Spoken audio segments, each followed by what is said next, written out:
रामपुर के जंगल में भयानक गर्मी पड़ रही थी। सभी पक्षी एक डाल पर इकट्ठा होकर बातें कर रहे थे। तभी वहाँ टुनटुनी चिड़िया आती है। अरे तुम सब यहाँ बैठकर क्या बातें कर रही हो? अरे टुनटुनी चिड़िया, तुम कब आई? तुम तो इतनी पिद्दी हो कि किसी को दिखाई ही नहीं दे रही। ज्यादा मत बनो कालू कौवे, इतना घमंड करना ठीक नहीं। तुम मेरे पिद्दी होने का मजाक उड़ाता है। रुक, मैं तुझे अभी बताती हूँ। इतना कहकर टुनटुनी चिड़िया कालू कौवे को मारने उसके पीछे पीछे भागने लगती है। टुनटुनी चिड़िया, छोड़ना नहीं इसको, बिना मारे वापस मत आना। कालू कौवे और टुनटुनी चिड़िया का झगड़ा देखकर सारे पक्षी हंसने लगते हैं।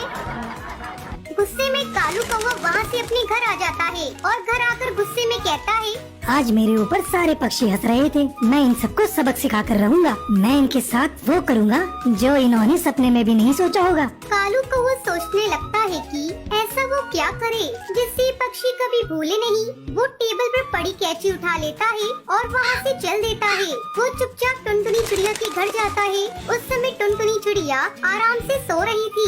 चुपके से कालू कौवा टुनटुनी चिड़िया के पास जाता है और उसके पंख काट देता है। आज मजा आएगा। बड़ी चालाक बन रही थी, मुझसे पंगा लेने चली थी पिद्दी चिड़िया। अब मैंने इसको उड़ने के काबिल नहीं छोड़ा। कालू कौवा टुनटुनी चिड़िया के कटे हुए पंख को लेकर घर वापस आ जाता है और उसे छुपा देता है। अगले दिन जब टुनटुनी चिड़िया सोकर उठती है तो वो देखती है कि उसके पंख कटे हुए हैं। वो रोने लगती है।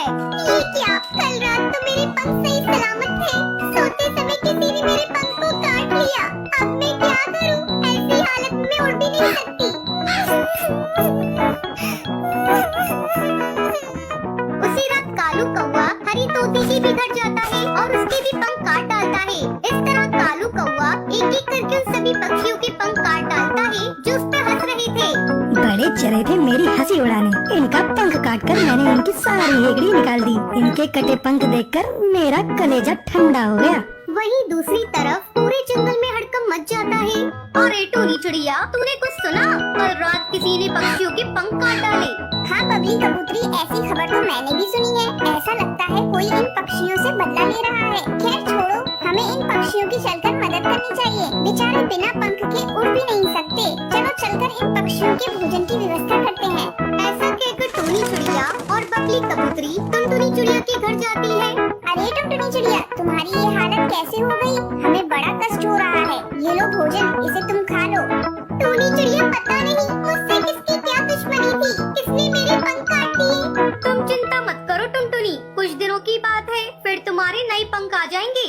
उसके बाद टोनी चिड़िया और बबली कबूतरी सभी पक्षियों के घर जाती है और उन्हें भोजन देती है। पक्षियों की हालत देखकर टोनी चिड़िया बहुत दुखी थी।